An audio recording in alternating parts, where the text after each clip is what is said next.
여러분 안녕하셨습니까? 네, 기쁜 안식일 시간입니다.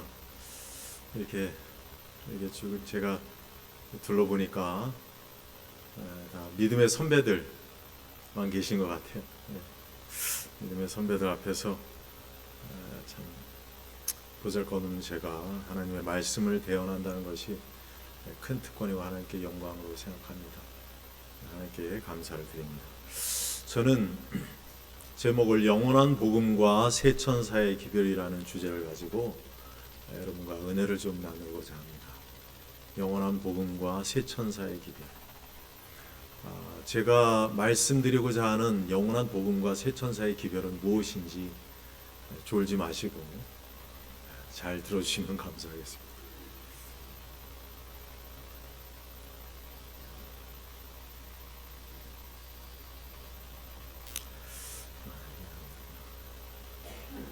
계시록 14장 6절에 보면 다 같이 읽어보시겠습니다. 시작.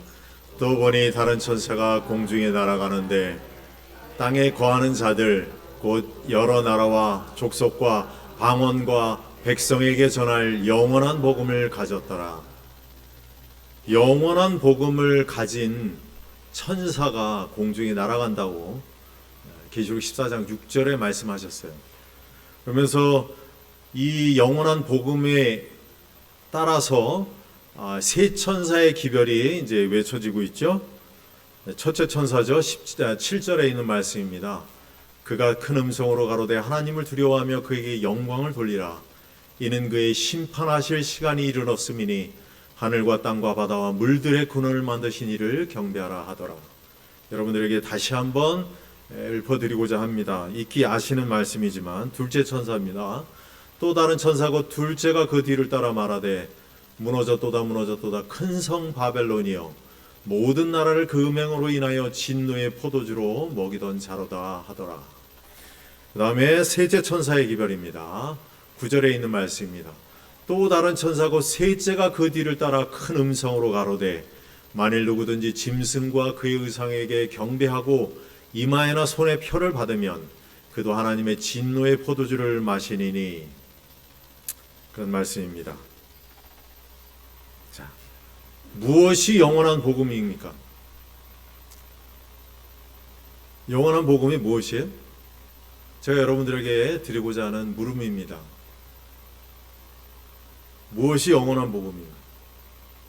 복음은 우리가 이 말씀은 복음이에요, 그죠? 네, 말씀은 복음인데 무엇이 영원한 복음이냐 이것이죠. 굉장히 중요합니다. 두 번째예요. 세 천사의 기별은 어떻게 이해해야 하는가? 여기 세 천사의 기별 이해 못하시는 분들 계시나요? 없을 것입니다. 수십 년 동안 이 교회에서 배워오시고 살아오신 여러분들 속에 세 천사의 기별이 무엇인지는 다 알고 계실 거예요. 그렇지만은 다시 한번 우리가 짚어보면서 이 세 천사의 기별과 영원한 복음이 무엇인지 다시 한번 우리가 되짚어보고자 합니다. 세 천사의 기별은 역사적 사건과 내면의 사건이 있어요. 세 천사의 기별의 역사적 사건은 어떻게 말할 수가 있죠? 세 천사의 역사적 사건. 김수환 장로님 말씀하시겠습니까?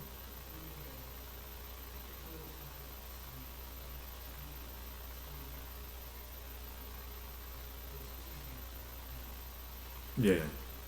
세 천사의 기별은 우리가 성경 속에 익히 나와 있지만은 그 전까지는 전혀 이렇게 언급된 바가 없고 다뤄진 바가 없습니다. 그렇지만은 그 후에 1844년 윌리엄 밀러의 운동으로 인하여 재림 운동으로 인하여 그때부터 시작되었다는 사실이죠. 1844년의 재림 기별의 선포 당시를 첫째 천사의 기별로 적용한다는 것입니다. 자, 심판하실 시간을 재림으로 잘못 해석하였어요. 그죠? 심판하실 시간이 무엇인지를 잘못 해석하는 바람에 많은 대실망이 있게 되었죠.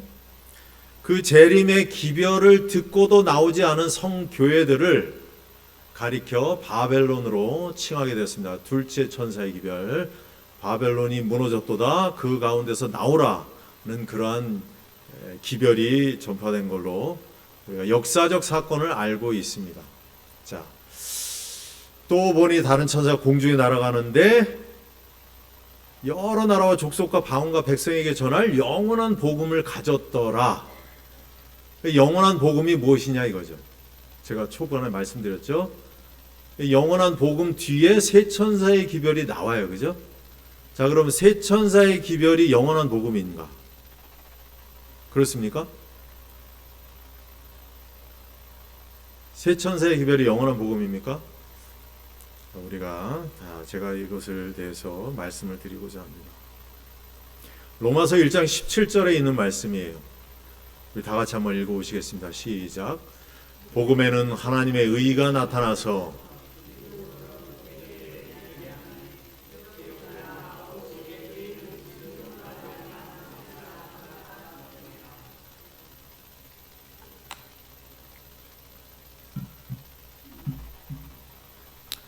복음에는 하나님의 의가 나타났다 그랬습니다. 여기 복음에 대해서 나옵니다. 자, 그러면은 우리가 이 복음에 대해서 알 필요가 있겠죠. 그죠? 무엇이 복음인지. 하나님의 의가 복음이라는 사실이죠. 그래서 하나님의 의가 나타나지 않은 것은 복음이 아니다라는 결론에 이르게 되는 것입니다. 그래서 우리가 여러분들이 누구에게 전도를 하고 또 우리가 설교단상에서 설교를 하고 교과 공부를 가르치고 하는 그 와중에 하나님의 의가 나타나지 않는다면 그것은 복음이 아닌 것입니다. 그래서 복음에는 하나님의 의가 분명히 나타나야 된다는 그것이죠. 자, 여러분, 국수, 과자, 빵, 피자, 부침개, 수제비 등 좋아하시는 거죠? 그 가운데 이것들의 공통점이 뭘까요? 아, 밀가루죠.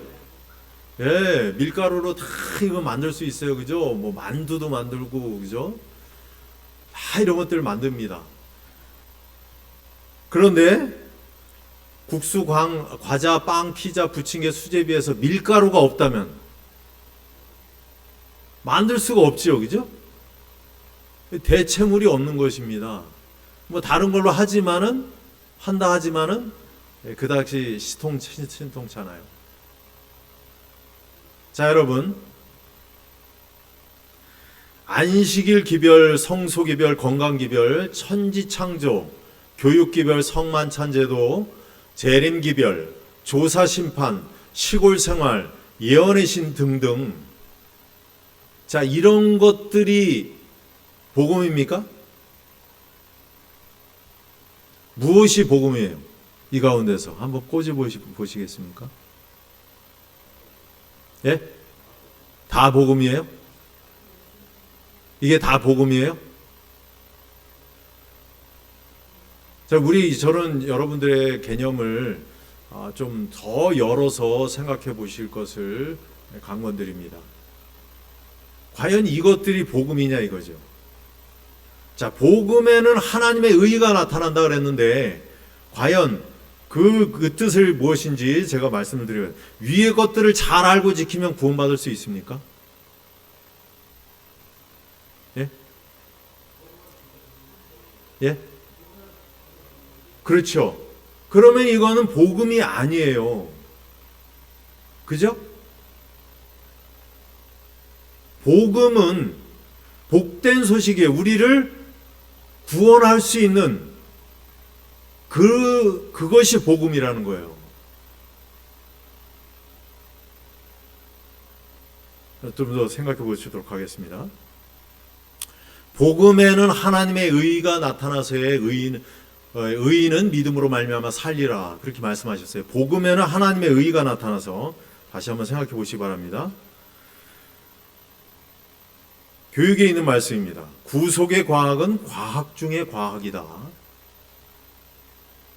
이 과학은 천사들과 타락하지 아니한 다른 세계의 백성들도 연구하고 있는 것으로서 구주에 대해 주의를 환기시키고 무한하신 하나님의 마음 가운데 영세 전부터 감추었던 목적을 연구하는 학문이며, 하나님께 구속함을 받은 자들이 무궁한 세월을 두고 연구해야 할 학문이다 그랬습니다. 자, 구속의 과학은 우리가 하늘나라 가서도 영원토록 연구해야 할 학문이다라고 말씀하셨어요. 점점 감이 오십니까? 복음이 무엇인지. 그리스도의 의가 나타나 믿음으로 믿음에 이르게 한다. 다시 말하면 그것은 그대의 현재의 믿음으로부터 깨달음이 깊어져서 사랑으로 역사하며 영혼을 정결케 하는 믿음에 이르게 한다 그랬습니다. 자, 여러분, 저는요, 나이는 얼마 안 되지만 신앙생활을 오래 했어요. 물론 뭐 더 오래 하신 분도 계시겠죠. 40년이 넘도록 했지만은 정말 과연 내가 하나님의 말씀을 지킨다고 하고 안식일을 지킨다고 하고 이 교회 신앙생활을 하는 중에 과연 나는 얼마나 변화되었는가, 나는 얼마나 성화되었는가, 내 자신을 살펴볼 때에 그 어떤 것도 나를 성화시키지 못했습니다. 그것을 느낄 수가 있어요. 그런데 그리스도의 의가 나타나서 믿음으로 믿음에 이르게 한다고 말씀하셨어요. 제가 언젠가 다시 기회가 된다면 믿음에 대해서 좀 말씀드리고 좀 합니다. 현재 믿음으로부터 깨달음이 깊어져서 사랑으로 역사하며 영혼을 정결케 하는 믿음에 이르게 한다. 영혼을 성악케 하는 믿음에 이르게 한다는 그 말씀이에요.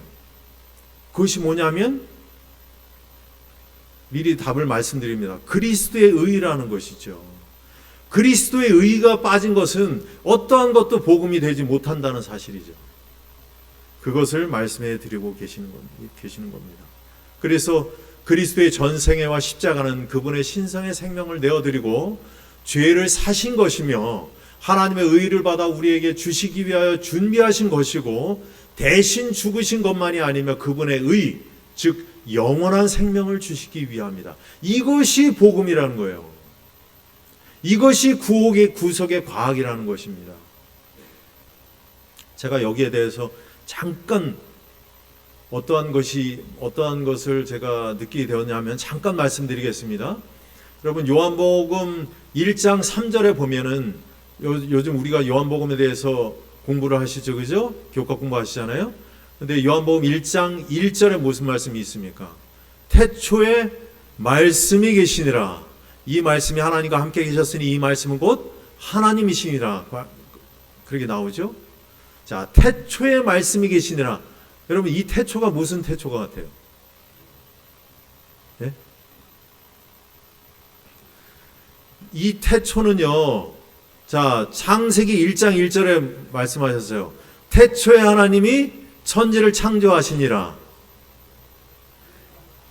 그 태초와 다른 태초예요. 예? 창세기 1장에 있는 태초는 하나님께서 이 땅을 창조하신 그 태초를 말씀하시는 것이고, 요한복음 1장 1절의 그 태초는 바로 이 창조되기 이전 수전에 죄가 시작됐을 때에 그때의 태초를 말씀해 주고 계십니다. 그때에 예수 그리스도께서 하나님이 말씀이 되셔서 함께 계셨다는 것이고, 요한복음 1장 3절에 보면은 무슨 말씀이냐면 만물이 그로 말미암았으며 지은 바 되었으며 그가 없이는 하나도 된 것이 없다고, 그런 말씀이 있어요. 여기에서 키포인트는 말미암아예요. 그로 말미암아. 예? 이 말미암아는, 그러니까 구속의 경륜은 이 땅에 죄가 시작되기 이전에, 그 오래 전부터 하나님께서 예수 그리스도께서 십자가에 돌아가실 것을 계획하시고 그렇게 정해 놓으셨다는 거예요. 그래서 예수 그리스도의 십자가의 그 구속의 경륜이 이 땅을 창조하시게 된 그러한 동기가 된다는 그런 말씀이시죠. 그 말씀이 그 뜻이 이 말씀에 있는 거예요. 그래서 모든 이 땅에 지어진 모든 것들이 십자가에 없었다면, 십자가의 구속의 경륜이 없었다면 이 땅이 창조되지 못했을 것이라는 사실이죠. 굉장히 중요한 말씀입니다. 그래서 그분의 사랑과 예수 그리스도의 그 한량없는 그 십자가에서의 죽으시겠다는 그분의 그 생명을 내어주시겠다는 그분의 그 한량없는 그 사랑이 이 말씀을 통해서 나타나고 있다는 사실이죠. 그래서 그 말미암아라는 그 단어가 얼마나 큰 뜻을 내포하게 있는지를 알 수가 있는 거예요. 그래서 창조 전에 뭐가 있었다? 창조 전에 재창조가 있었다는 사실이에요. 그리스도의 의, 그것이 바로 우리를 재창조하신다는 사실입니다. 구속의 과학을 이해하고, 이거 다 같이 한번 읽어보시겠습니다. 시작. 구속의 과학을 이해하고 세상의 생명을 위하여 무한하신 하나님의 아들께서 당신의 생명을 주시는 일이 무엇을 의미하는지 약간이나마 이해하는 데는 영원이란 시간이 소요될 것이다. 그러니까 우리가 저 하늘나라에 가서 이 구속의 과학을 이해하고 당신께서 예수님께서 우리를 구원하시기 위해서 어떠한 생명을 내어주셨는지 그것을 조금이나마 이해하는데 영원이라는 시간이 소요된다는 그 말씀이에요. 그러니까 우리가 아무리 이 땅에서 십자가를 연구하고 그분의 희생을 생각한다 할지라도 아주 털끝만치도 이해 못한다는 사실이죠. 여러분, 우리가 하늘나라에 가게 되면 아무리 좋은 거를 할지라도 여러분 맛있는 거 두세 끼, 네 끼를 먹어본다 할지언정 그것이 나중에 어떻게 돼요? 질리게 돼요. 그죠? 제가 좋아하는 과일 중에 참 좋아하는 과일이 있어요. 자꾸 좋으시는 분들이 있어서 좀 예화를 말씀드리겠습니다. 두리안이 있어요. 두리안. 저는 두리안만 생각하면 아주 군침이 나요. 네? 네. 근데 제 처는 두리안을 가장 싫어해요. 필리핀 사람인데 두리안을 싫어해요. 저는 한국 사람인데 두리안을 굉장히 좋아합니다. 근데 제가 이제 처갓집에 한 번씩 가잖아요. 가면은 처갓집에 가니까 어떻게 해요? 씨암탉을 잡아줘야 되잖아요. 사유가 왔으니까. 근데 우리 장인어른은 이제 제가 두리안을 좋아하니까 두리안을 사다 주셔요. 근데 두리안이 안 나는 철이 있잖아요. 그죠? 두리안도 나오는 철이 있습니다. 많이 나오는 철이 있는데 안 나온 철에 가면은 수소문을 하셔가지고 두리안을 사오셔요. 그러면 끼니 때마다 아침, 점심, 저녁 이제 두리안이 나옵니다. 첫날은 잘 먹어요. 엄청나게 잘 먹습니다. 좀 같이 제 처남하고 처제들한테 먹으라고 그러면 입도 안 돼요. 우린 많이 먹을 수 있어. 먹어. 열심히 먹어요. 그래서 이제 둘째 날 됩니다. 둘째 날도 두리안이 나옵니다. 두리안이 나요. 그러면 그날도 맛있게 먹어요. 근데 3일째 되는 날도 두리안이 나와요. 그러면 이제 두리안 냄새가 나서 도저히 못 먹겠대요. 이제 더 이상 틀은만 해도 그냥 두리안 냄새가 막 계속 올라오고 도저히 못 먹겠어요. 그렇게 좋아하는 두리안을 계속 먹으면 질린다는 거예요. 한동안은 두리안 보기도 싫어. 그렇게 된다는 사실. 자, 그러면 우리가 하늘나라에 가서 그 좋아하는 것들, 그 아주 아름다운 그 상황 속에서 우리가 산다 할지라도 한 100년 살면 괜찮겠습니까? 한 1000년 살면 괜찮겠어요? 그 후가 되면 질릴 수 있어요. 그것이 좋은 줄 모를 수 있어요. 그런데 우리가 어떻게 영원이란 세월을 산다고요? 예수 그리스도의 사랑을 매일매일 더욱더 더 많이 느끼면서 하나님께서 얼마나 우리를 사랑하셨는지, 예수 그리스도께서 십자가에서 나를 위해서 어떤 그 죄값을 치르셨는지 그 사랑이 매일매일 커져간다는 사실이에요. 그러므로 인해서 매일매일이 나날이 새로운 삶을 살 수 있다는 사실입니다. 그걸 말씀해 주시고 계시는 거예요. 자, 첫째 천사의 기별입니다. 그가 큰 음성으로 가로되 하나님을 두려워하며 그에게 영광을 돌리라. 이는 그의 심판하실 시간이 이르렀음이니 하늘과 땅과 바다와 물들의 근원을 만드신 이를 경배하라 하더라 말씀하셨어요. 그가 큰 음성으로 가로되 하나님을 두려워하며 그에게 영광을 돌리라. 하나님을 두려워하라는 것은 무슨 뜻입니까? 예? 경외하라. 하나님을 두려워하라. 자, 여기 두려워하다는 보면 히브리어의 야레라고 되었습니다. 헬라어로는 포베오라고 되어 있습니다. 두려워하다, 무서워하다, 걱정하다, 경외하다, 존경하다, 경배하다, 놀라다.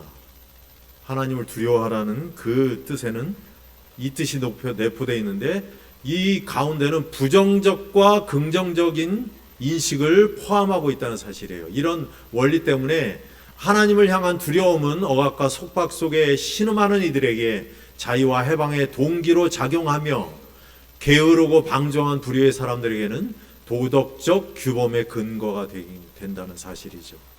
자, 이것은 주석에 있는 말씀을 제가 그대로 말씀을 드렸습니다. 자, 사단은 죄인 그 한 사람을 지키기 위하여 최선의 노력을 할 것이다. 그런데 그 사람이 자신의 위험을 느끼고 고통과 열성으로 힘을 구하기 위하여 예수님을 바라보게 되면 사단은 한 사람의 포로를 잃어버릴까 두려워한다. 그리하여 그는 자기의 사자들의 원조를 요청해, 야 도와줘! 요청해서 그 가련한 영혼을 둘러싸고 그에게 하늘의 빛이 이르지 못하도록 그 주변에 흑암의 벽을 쌓는다. 그러나 위험 가운데 있는 그 사람이 꾸준히 견디고 속절없는 상태에서 자기 자신을 그리스도의 피의 공로에 맡기면, 자기 자신을 굴복하면 우리 구주께서는 그를 구원하시기 위하여 힘이 뛰어난 천사들의 원조를 보내주신다. 사단은 그의 강력한 경쟁자에게, 예수 그리스도에게 사람들이 호소하는 것을 견딜 수 없다. 왜냐하면 그는 그분의 능력과 위엄 앞에 두려워 떨기 때문이다. 자, 여러분 안에는 무엇이 있습니까? 사단이 하나님을 경외하는 마음이 있습니까? 사단을 두려워하는 마음이 있습니까? 여러분 마음 가운데 죄가 그대로 남아 있다면 하나님을 두려워하게 될 것이에요. 자, 그러면 말씀 가운데 두렵고 떨림으로 너희 구원을 이루라고 말씀하셨어요. 자, 이 뜻은 무엇입니까? 두렵고 떨림으로 너희 구원을 이루라. 내 구원을 이루기 위해서 그 일이 얼마나 중요한 것인지를 내포하고 있다는 사실입니다. 시간이 없어서 그냥 넘어가도록 하겠습니다. 자, 영광을 돌리라는 뜻은 무엇인가? 하나님께 영광을 돌리라. 이는 그의 심판하실 시간이 이르렀으니 그렇게 말씀하셨어요. 영광을 돌리라. 우리가 찬양 속에서도 하나님께 영광을 돌리라. 그런 말씀이 많이 있죠. 말씀 속에서도 하나님께 영광을 돌리라 하는 말씀이 많이 있습니다. 자, 찬양, 예배, 교회 봉사, 기도, 헌금이 영광을 돌리는 것입니까? 그렇습니까? 한번 여러분들의 생각을 말씀해 주시기 바랍니다. 그렇습니까? 이거 영광을 돌리는 것일 수 있어요. 그죠? 그렇지만 가장 중요한 것을 이것이 아니라는 사실을 말씀해 주고 계세요. 네, 김수환 장로님이 참 말씀하셨어요. 미가서 6장 6절에 있는 말씀입니다. 내가 무엇을 가지고 여호와 앞에 나아가며 높으신 하나님께 경배할까? 내가 번제물 1년 된 송아지를 가지고 그 앞에 나아갈까? 헌금. 사람아, 주께서 선한 것이 무엇임을 내게 보이셨나니 여호와께서 내게 구하시는 것이 오직 공의를 행하며 인자를 사랑하며 겸손히 네 하나님과 함께 행하는 것이 아니냐. 여기서 공의를 행하며 인자를 사랑하며 겸손히 내 하나님과 함께 행하는 것. 김수환 장로님께서 말씀하셨죠. 품성입니다. 품성. 내 품성이 어떻게 하나님께 비춰지는가? 그것이 여기 보면 헬라어의 헤세드입니다. 히브리어의 헤세드. 하나님의 품성에 대해서 말씀하시고 계시는 거예요. 계속해서 보겠습니다. 참된 종교의 목표는 성품 개발이다. 외적인 의식은 그러한 개발에 기여할 때만 가치가 있다. 여기 말씀하시고 계셔요. 외적인 의식은 우리가 기도하고 찬송하고 헌금 내고 봉사하고 이러한 모든 의식들은 우리의 성품 개발에 기여할 때만 가치가 있다는 그런 말씀이에요. 그러나 흔히 마음의 악한 성향을 바꾸는 일보다는 외적인 예배를 드리는 것이 더 쉽기 때문에 사람들은 항상 영혼의 은혜를 배양하기보다는 외적인 경배를 드리고자 했다. 이스라엘 백성들이 이것에 망한 거예요. 그들은 성품 개발이나 또한 내 성품 성화되기 위한 것보다는 외적인 것을 치장하는데, 사람들에게 보이기 위한 것에, 안식일에 지키기 위해서 아주 철저하게 지키는 것에, 그런 의식적인 것에 치중하다 보니 그들이 망했다는 사실이죠. 예수께서 질책하셨던 서기관과 바리새인들도 그랬다.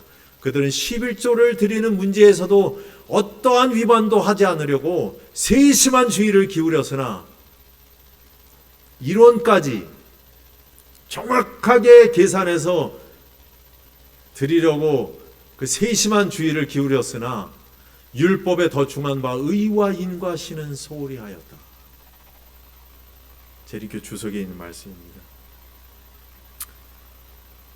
화이 주석에 있는 말씀이에요. 하나님께 영광을 돌린다는 것은, 다 같이 읽어보시도록 하겠습니다. 시작. 하나님께 영광을 돌린다는 것은 우리들 속에 있는 하나님의 품성을 드러내는 것이다. 이런 방법으로 그분을 세상에 알리는 것이다. 이런 방법으로 우리가 아버지와 아들을 세상에 알릴 때 우리는 하나님께 영광을 돌리는 것이다. 아멘입니까? 예, 아멘입니다. 정말 우리들의 마음속에 하나님의 품성을 드러낼 때에 하나님께 영광을 돌린다는 사실이에요.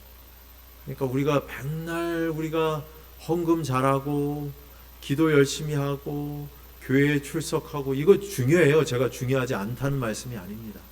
그렇지만은 이러한 것들을 통해서, 이러한 의식들을 통해서 내 자신을 주님께 굴복시키고 내 마음 가운데 성화가 일어나지 않는다면 이러한 것들은 오히려 나를 망하게 하는 그러한 의식들이 될 수밖에 없다는 사실입니다. 열매가 익으면 곧 낫을 대나니 이는 추수 때가 이르렀음이니라.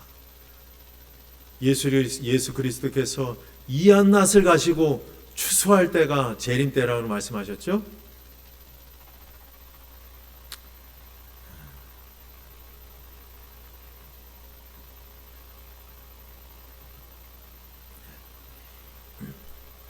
여기서 이한 낫은 뭐예요? 예, 맞습니다. 예리한 낫을 이한 낫이라고 성경에 표현하셨어요. 예리한 낫이 왜 예리한 낫일까? 예? 예, 낫이 잘 들어야 되겠죠? 낫이 왜 잘 들어야 되냐 이거죠. 그게 곡식이 하나도 잃어버린 바 당하지 않게 하기 위해서 모조리 다, 익은 곡식은 모조리 다 추수하시기 위해서 예리한 낫을 가지고 오신다는 사실이에요. 그런데 그 예리한 낫을 가지고 오시는 예수님께서 무엇을 추수하신다는 거예요? 그리스도께서는 당신의 교회 안에 당신을 나타내 보이시기를 간절히 바라신다. 그리스도의 품성이 그분의 백성들 속에 완전하게 재현될 때에 그분은 당신의 것을 찾으시려고, 당신의 것이 뭐예요?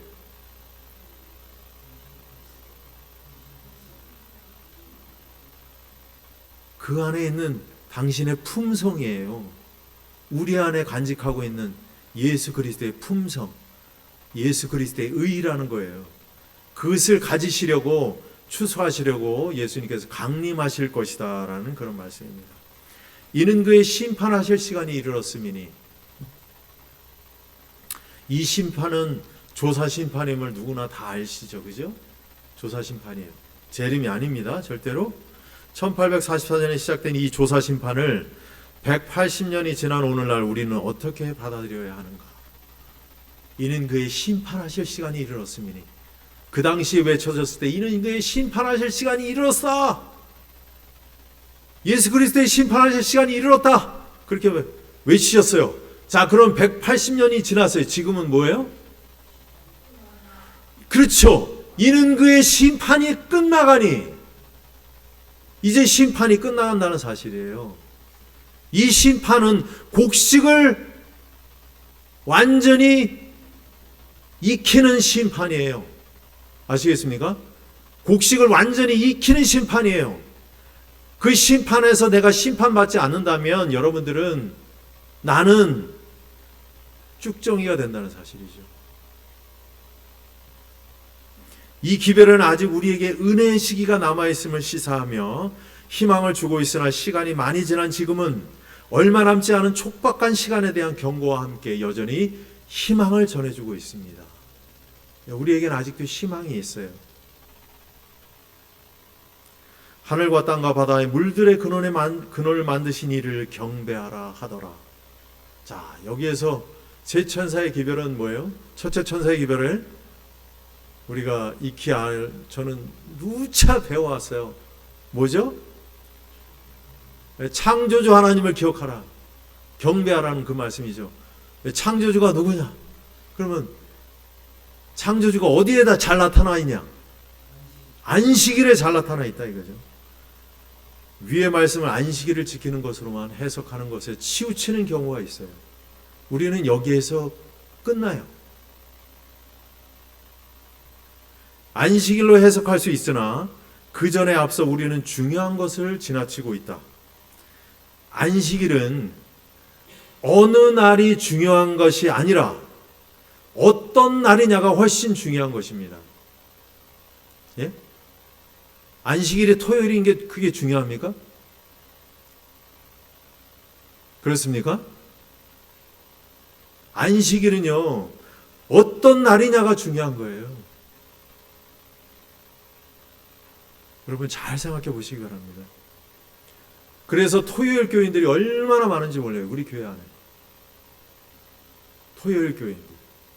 그저 안식일날 교회만 참석하고 가면은 나는 안식일 지켰으니까 나는 이제 다 된 거예요. 그렇게 생각하는 사람들이 너무나 많습니다. 저도 그렇게 생각했어요. 저도 오랫동안 제가 한번 세봤습니다. 40년이 넘도록 안식일을 지켰는데 몇 안식이 되는지 한번 세봤어요. 2250 안식일이 되더라고요. 그 수많은 안식일 동안 저는 토요일 교인이었어요. 안식일 교인이 아니었습니다. 토요일 교인. 교회에 왔다가 안식일 예배 드리고 가면은 나는 끝난 거야. 나는 이 안식일을 지켰기 때문에 나는 하나님을 경배한 것이고, 에? 나는 구원에 들어와 있는 사람이라고 진짜 저는 그렇게 생각했어요. 그렇게 믿고 따랐어요. 그렇게 신앙생활을 했다는 사실이죠. 그렇지만 안식일은 어떤 날이 중요한 것이지 어느 날이 중요한 것이 아니라는 사실이에요. 여러분 안식일은 어디서도 지켜요? 하늘 가서도 지키죠. 자, 하늘나라 가서면 그러면 어느 날이 중요합니까? 하늘나라가 안식일 지키는데 오늘 토요일이니까 안식일 지켜야지. 그게 중요해요? 예? 토요일이 중요하겠습니까? 하늘나라 가서? 그렇지 않다는 사실이에요. 그러니까 토요일이 그렇게 중요한 게 아니에요. 예? 제7일이 중요한 거예요. 여러분 아시기 바랍니다. 어떤 날이냐? 이 안식일이 어떤 날이냐? 우리가 하나님과의 관계 속에서 우리가 어떤 관계 속에서 이 안식일을 지켜야만이 하나님께 영광이 되는 안식일이냐? 그것이 중요하다는 사실을 말씀해 주고 계시다는 사실이죠. 안식일로 인해 결국 버림을 당했어요. 그들은 대대손손 안식일을 철두철미하게 지켰어요. 그렇죠? 이스라엘 백성들.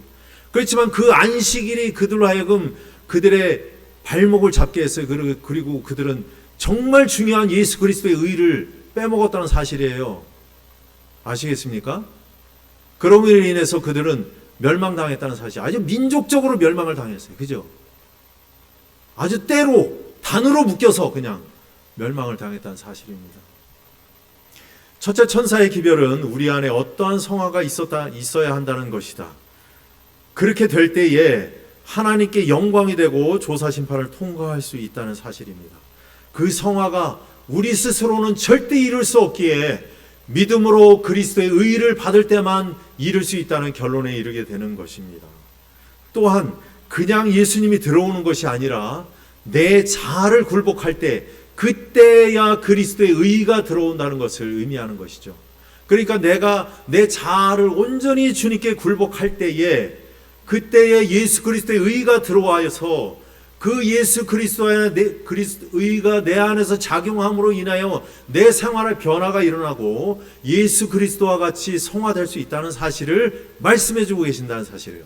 그래서 첫째 천사의 기별의 핵심의 요지는 뭐라? 예수 그리스도의 의다. 그것을 말씀해 주고 계신다는 사실입니다. 순수한 신앙은 그리스도의 의를 자기 것으로 만들며 죄인으로 그리스도와 더불어 승리자가 되게 한다.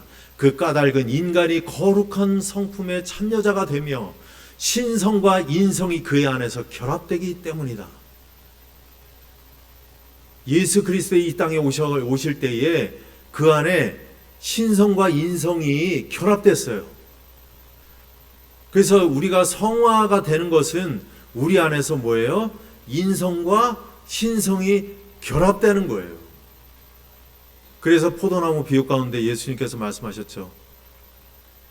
내가 내 안에, 내가 저 안에 들어가서 그는 나로 더불어 먹고 나는 그로 더불어 먹으리라. 그 말씀이 중요한 거예요.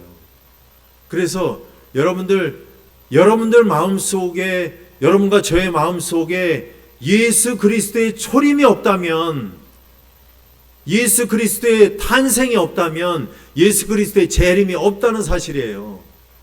그래서 우리가 백날 예수님께서 언제 이 땅에 오시고 2000년 전에 오신 그거를 맨날 얘기할 필요가 없다는 사실. 그거 배워봤자 소용이 없고 내 안에 예수 그리스도께서 초림하셔야 돼요. 예수 그리스도 내 안에 사셔야 된다는 사실이에요. 그래서 나는 예수님을 내가 살리는 거예요. 예? 내가 말씀을 먹음으로 인해서, 내가 기도함으로 인해서, 내가 찬송을 부름으로 인해서 내 안에 계신 예수 그리스도를 살리는 거예요. 그래서 나는 그로 더불어 먹고 그는 나로 더불어 먹으리라는 그 말씀이 뭐냐면 예수님도 먹어야 산다는 거예요. 내 안에서. 그렇게 될 때에 재림을 맛볼 수 있다는 사실을 말씀해 주고 계십니다. 두 번째 천사를 말씀드리겠습니다. 또 다른 천사, 곧 둘째가 그 뒤를 따라 말하되 무너졌도다 무너졌도다 큰 성 바벨론이여.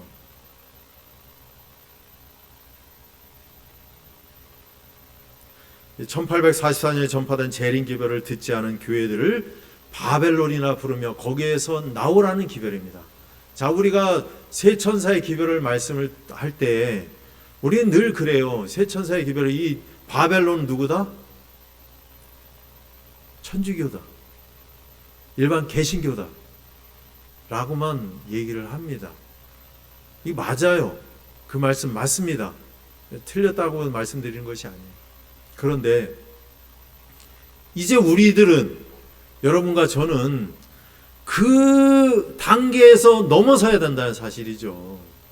우리는 세천사의 기별을 설교하고 얘기하면서 역사 공부만 해요. 역사 공부. 네? 과거 역사가 뭔 일이 있었으며 그것만 얘기한단 말이에요. 그래서는 안 된다는 사실이죠. 이것이 정말 무엇을 의미하느냐? 바벨이 처음 시초가 된 것이 여기 바빌리안어로부터 바빌리라고 번역하고 혼잡케 하셨다는 뜻하는 발랄의 어원이 바빌리에 근거한 용어다라는 여러분들에게 잠깐 주석을 인용을 했습니다. 여러분, 바벨론 하면 어디가 처음이죠? 바벨. 그죠? 생각나는 게 바벨 탑이죠. 시날 광야에 바벨 탑을 세웠죠. 홍수 니무롯이 대표하는 하나님의 뜻을 따르지 않는 무리가 바벨 탑을 쌓은 것이 시초가 되었습니다. 하나님께서 혼잡케 하셨어요. 그죠? 무너뜨리셨어요. 살아나는 이들의 있는 말씀을 잠깐 읽어드리겠습니다. 그들은 홍수가 다시 올지라도 안전할 것이라 생각하였는데 이는 홍수 때의 수위보다 훨씬 더 높게 탑을 세울 것이기 때문이었다. 그렇게 되면 온 세상 사람들이 그들에게 영광을 돌리고 그들은 신과 같이 되어 백성들을 지배하게 되리라 생각하였다. 그들이 바벨탑을 세우면서 뭐예요? 하나님의 이제는 물로 홍수를 낸다 할지라도 우리는 안전하고 그 다음에 구름 위에 높게 세워져 있기 때문에 어디서든 그것을 바라볼 수 있게 만들고 온 세상 사람들이 그들에게 영광을 돌리고 그들은 신과 같이 될 추앙을 받을 것이다 라고 생각한 거예요. 그것이 바벨탑의 정신이라는 사실이죠. 바벨탑 건설자들의 계획은 수치와 패배로 끝났다. 그들의 교만의 기념비는 그들의 어리석음의 기념비가 되었다. 지금도 사람들은 여전히 동일한 노선, 바벨탑의 노선을 따르고 있다는 사실이에요. 자아를 의지하고 하나님의 율법을 배척하는 노선을 따르고 있다. 그것은 사단이 하늘에서 실천에 옮기고자 하던 원칙이요 그의 제사를 드리는 데 있어서 가인을 지배했던 원칙이다. 여러분, 내 자아를 높이고 내 안에 자아가 살아있는 한 바벨론이 그대로 있다는 사실이에요. 내 안에. 네?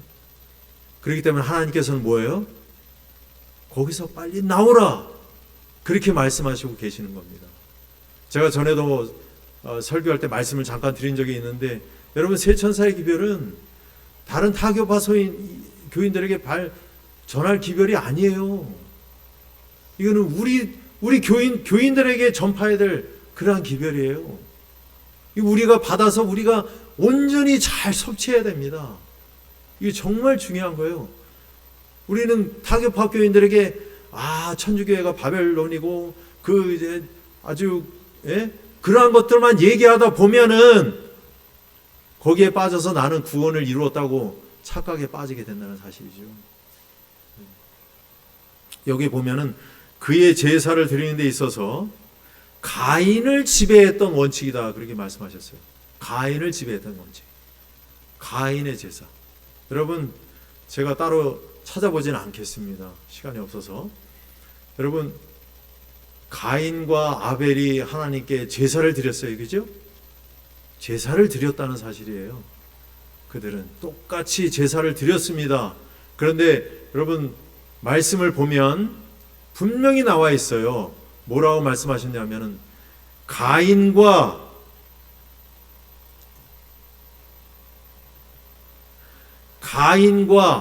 그의 제물은 연락하지 아니하시고 아벨과 그의 제물은 연락하셨다, 그걸 말씀하셨어요.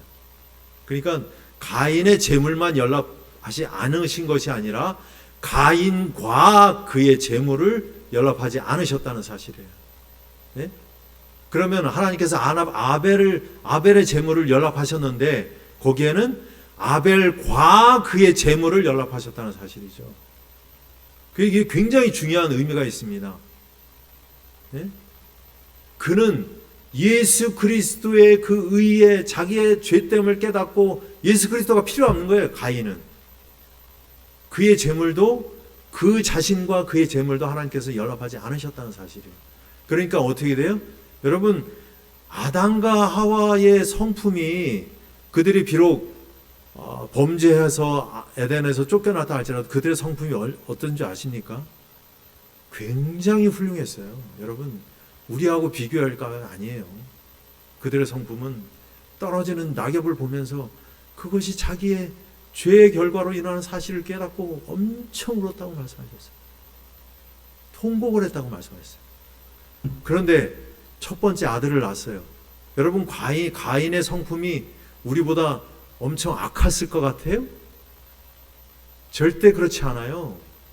가인의 성품도 엄청 훌륭해요. 그 당시에 악이 발달하면 얼마나 발달했겠어요. 그죠? 그렇잖아요? 그런데 그는 자기의 동생을 죽였다는 사실이죠. 그 안에 그 악이 내재되어 있다는 사실이에요. 그 엄청난 중요한 뜻을 내포하고 있습니다. 그것이 바로 사단의 정신이에요. 자기를 높이고자 하는. 가인은 예수 그리스도가 필요 없었어요. 그는 자기가 성취하고 자기가 농사지었던, 자기가 일으킨 그것을 하나님께 드렸어요. 하나님께서는 그것 절대 받으실 수가 없는 거예요. 그것은 절대적으로 죄로 얼룩진 것들이기 때문에. 넘어가겠습니다. 더 이상 말씀드리지 않겠습니다. 이사야서에 보면은 내가 내 마음에 이르기를 내가 하늘에 올라, 여기 사단에 대해서, 루스벨에 대해서 얘기를 하고 계시죠. 하나님의 뭇별 위에 나의 보좌를 높이리라. 내가 북극 지폐의 산 위에 자정하리라. 가장 높은 구름에 올라 지극히 높은 자와 비기리라 하도다. 여러분, 한글 성경에는 이것에 대해서 크게 강조가 잘 안 돼 있어요, 사실은. 그래서 제가 좀 참조를 보탬이 되시라고 영어로 좀 해왔습니다. 여러분들이 영어는 잘 모르시겠지만 제가 좀 읽어보도록 하겠습니다. For thou hast said in thine heart, I will ascend into heaven. I will exalt my throne above the stars of God. I will sit also upon the mount of the congregation in the side of the north. I will ascend above the height of the clouds. I will be like the most high. 여기 보면 I will이 계속해서 나와요. 내가 높은 곳에 오리라. 내가 하나님의 보좌에 같이 앉으리라. 내가 하는 거예요. 자아가 얼마나 높았는지 몰라요, 사단이. 내 안에 자아가 그 사단이 우리 마음속에 그 자아를 심어뒀다는 사실이에요. 그래서 내 안에 이 자아가 살아있을 때는 그대로 사단의 정신이라는 사실이죠. 그것이 굉장히 중요해요. 그래서 둘째 천사의 기별에서 바벨론은 바로 내 안에 있는 내 자아라는 사실이에요. 그래서 내 자아가 무너져야, 거기에서 나와야 내가 구원을 받을 수 있다는 사실입니다. 여러분, 영광을 왜 하나님께 돌리라고 하셨습니까? 영광을 왜 하나님께 돌리라고 했어요? 하나님이 영광받아 마땅하시니까? 우리가 하나님께 영광을 돌려봤자 얼마나 돌리겠어요? 예? 그것이 뭐 하나님께 득이나 되겠습니까? 하나님께서 나에게 영광을 돌리라는 그 영광은 바로 이것입니다. 그 영광을 내가 받을 때, 그 영광이 나를 멸망으로 이끌고 가기 때문이에요. 네? 내가 받는 칭찬, 내가 받는 어떤 이익, 내가 받는 영광, 이러한 모든 것들은 바로 나를 멸망시킨다는 사실이에요. 그것을 저는요, 정말 제가 앞에 나가서 찬양을 많이 하잖아요. 그죠? 정말 많이 합니다. 1년에 정말 수십 번 하는데, 정말 저는 이것을 갖다가 계속해서 누차 하나님께 간구를 드려요. 내가 앞에 나가서 찬양을 하고 그러면 이제 나가면 집사님들이 너무 찬양 은혜로웠습니다. 어떻게 그렇게 목소리가 좋아요? 막 그러셔요. 그럼 들으면 뭘요? 그러지만 어때요? 내 마음은 으쓱해져요. 그 이제 어떨 때는 아무도 그런 말씀을 안 하셔. 그러면 내가 노래 실력이 부족했나? 그런 생각을 갖는단 말이에요. 칭찬받기를 굉장히 바란다는 말이에요. 내 안에 그런 자아가 있다는 사실이죠. 그래서 우리가 그런 칭찬을 받을 때 그 칭찬을 하나님께 돌려야지 내가 받으면 안 된다는 사실이에요. 그 칭찬이 나를 멸망시킨다는 사실입니다. 그래서 하나님께서는 그러한 칭찬과 영광을 하나님께 돌리라는 거예요. 죄 또한 마찬가지예요. 그 죄가 뭐예요? 내 자아가, 내 안에 있는 죄가 나를 멸망으로 이끌고 가기 때문에 하나님께 모두 다 드리라는 거예요.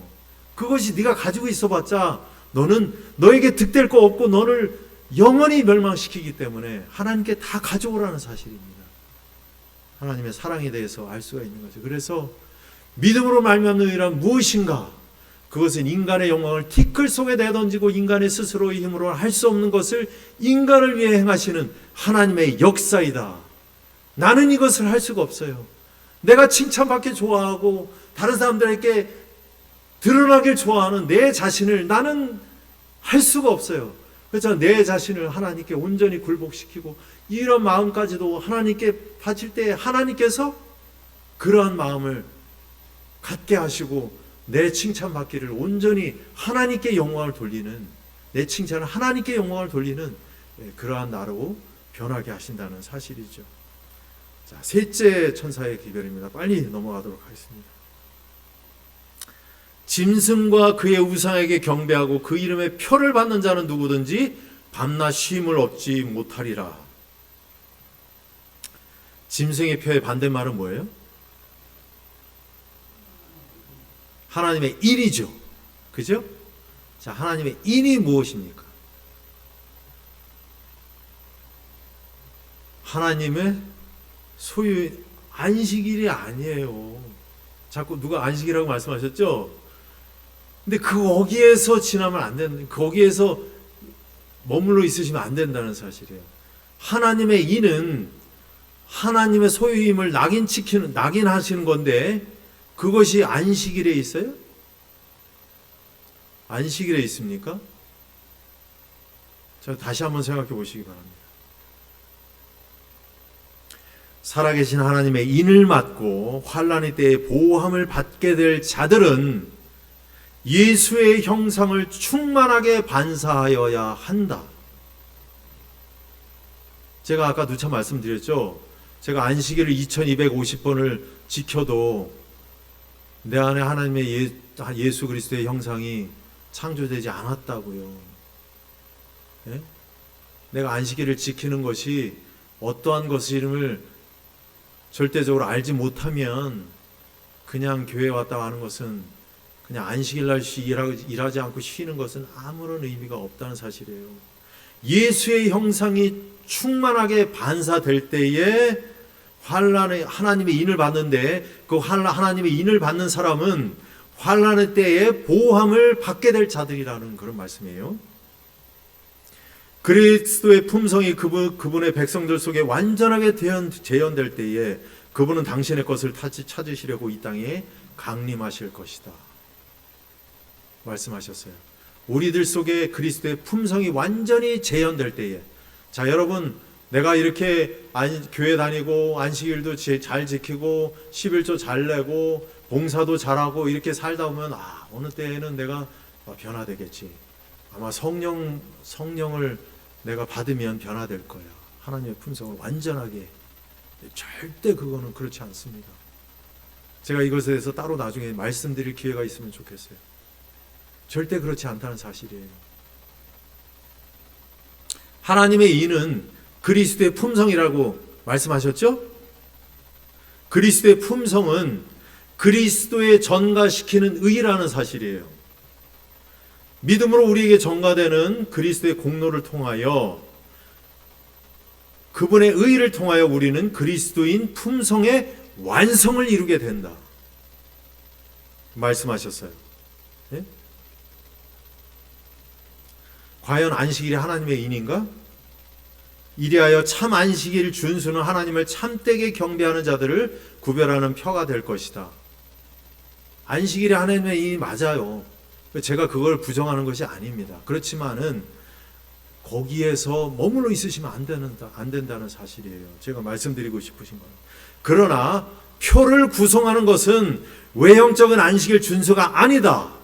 이는 머지않아 건설될 영광의 나라에서 시민이 될 가치가 있다고 평가되는 모든 사람이 반드시 소유해야 할 품성의 자격을 의미한다. 영혼을 순결하게 한 자들만이 예수의 재림 전에 그 무서운 환난의 때에 안식일을 고수하게 될 것이다. 여러분, 지금 안식일 지킨다고 하더라도 무슨 일 있으면 안식일 날 교회 안 나올 수 있어요. 내가 몸이 불편하면 교회 안 나가지. 또 무슨 일 있으면 교회 안 나가지. 핑계로 안식일 안 지킬 수 있고 교회 안 나올 수 있어요. 그렇지만은 그 마음속에 예수 그리스도의 품성이 완전하게 재현된 사람만이 참된 안식일을 지킬 수 있다는 사실을 말씀해 주고 계십니다. 안식일과 일요일의 차이는 인본주의 사상이냐 신본주의 사상이냐예요. 인본주의냐 신본주의냐. 네? 내가 일요일은 인본주의 사상이에요. 그걸 말하는 것이고, 안식일은 신본주의 사상을 갖고 있느냐, 그걸 말씀하시고 계신다는 사실을 제가 말씀드리고 싶습니다. 시간이 없어서 지나가도록 하겠습니다. 자, 요거는 말씀드리고 해야 되겠습니다.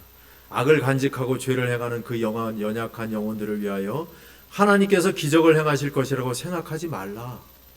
또한 그들의 생애에 초자연적인 일이 벌어져 성령을 받으면 자아를 초월한 높은 차원의 세계로 그들을 끌어올림으로 어떤 특별한 노력, 어떤 특별한 싸움 없이, 또한 자아를 십자가에 못 박는 일이 없이도 그것을 비교적 쉽게 해낼 수 있을 것이라고 생각하지 말아야 한다. 일이 그렇게 되도록 사단의 진영에서 빈둥거리는 모든 사람은 악행하는 자들과 함께 멸망당할 것이기 때문이다. 그들은 전혀 회복할 길이 없이 갑자기 멸망될 것이다. 그러니까 자아에 대한 싸움, 이 싸움이 전혀 없다면은 여러분들, 하나님께서 늦은 비 성령 내려서 우리를 완전히 변화시켜 주지 않는다는 그런 말씀이에요. 늦은 비 성령 내린다고 절대 우리 성품 변화되지 않습니다. 늦은 비 성경은 우리를 변화시키는 것이 아니라 우리를 완전히 굳히는 그러한 것이에요. 악한 자는 그대로 악하게, 의로운 자는 그대로 의롭게 라는 사실이죠. 하나님의 인을 받는 자들의 특징이 있습니다. 가증한 일로 인하여 탄식하여 우는 자의 이마에 펴라, 그렇게 말씀하셨어요. 선지자 다니엘의 모본을 우리가 알 수가 있죠. 다니엘은 자신의 순결과 성결을 주장하는 대신에 자신을 죄 많은 이스라엘의 한 사람으로 간주하고 자기 백성을 위하여 하나님께 탄원하였다.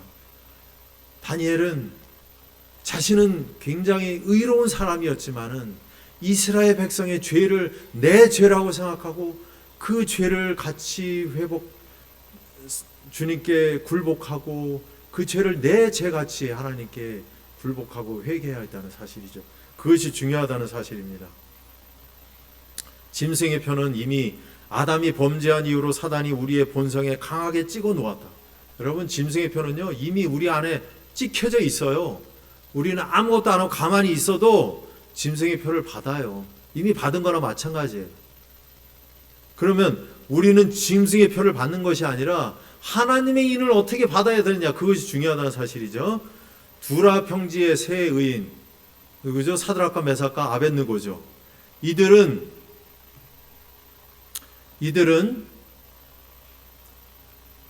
그들이 그때 갑자기 신상에게 절하지 않은 것이 아니고 이미 오래전부터 그들의 마음에는 뜻을 정한 그 결과로 하나님께 그 뜻을 정한 결과로 그들은 그 신상에게 절하지 않았다는 사실이에요. 이것은 우리가 거쳐야 될 환난을 얘기하고 있습니다.